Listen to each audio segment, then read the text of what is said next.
today's video now, we are going into step number 2 of diastasis recti rehab. This is mainly for postpartum moms during that kind of 8 weeks, 6 to 8 weeks and beyond. And if we're still trying to rehab that diastasis recti, if you haven't seen video 1, go back to video 1, start with the basics. We're gonna move on to video 2, ways to progress those exercises, okay? So the way that we're going to progress in the rehab program here is actually going to flip over and challenge those skills we learned in video 1 in a different position. We have less support from the floor, now finding more of that support from our belly here, okay? One thing you may hear me mention through these exercises is breathing deep into the pelvic floor or into just kind of deep down into the booty area, basically. If you want to know more about if you're doing that properly or how to do that, just go ahead and click on the link below. So we're going to come into tabletop position here, and we're going to, again, peek down at the belly and making sure that we don't have any crazy doming occurring in this position. If we do, we might not even be ready just yet to flip over. Stick to video 1 exercises. But in this position, we're going to explore a nice neutral spine, so maybe tuck your booty under you a little bit so you can feel that deep belly a little bit more. Tall through the top of your head, and see if you can just start with finding some breathing in this position. So remembering into the lower abdomen here, into the sides, and into our low back.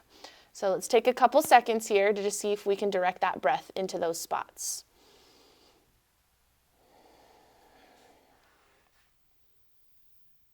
And so for video purposes here, you're not going to see a whole lot happening, but when you're doing it on your own, you're really, what I like to tell people to do is wear those leggings that are kind of high up on the belly here and feel yourself stretch into the different sides of your pants there, okay? Again, spending 5 to 10 minutes in this position first before we add any load or any movement to it is going to be step number 1 for these progressions.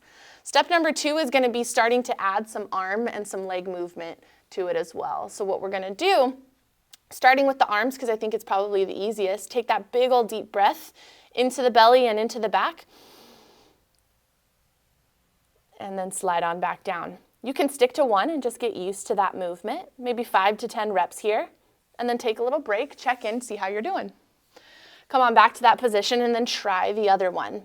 I like to coach the breath into the belly, into the sides with the movement. Let that out as you come back to supporting yourself again here, okay? Next progression from the arms is gonna be do that with the legs, okay?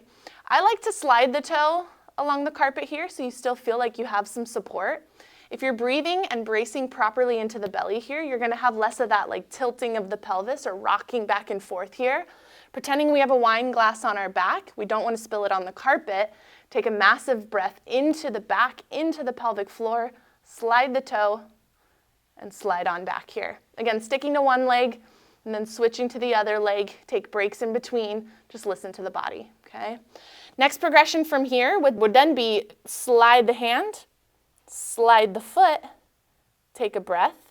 You can hang out here for a couple breaths if you want, or just do 1 breath and return.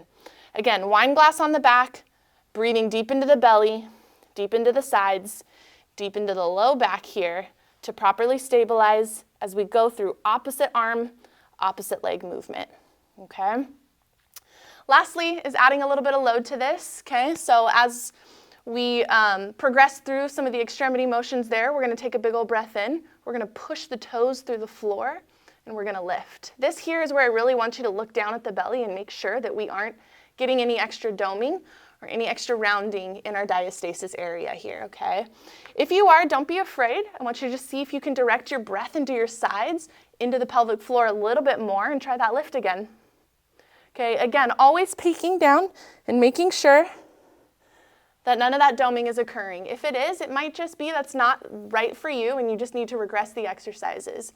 If you're noticing, again, with these ones here, it's becoming a little too difficult for you to keep that proper disbursement of pressure, go back to video 1 and take more time there.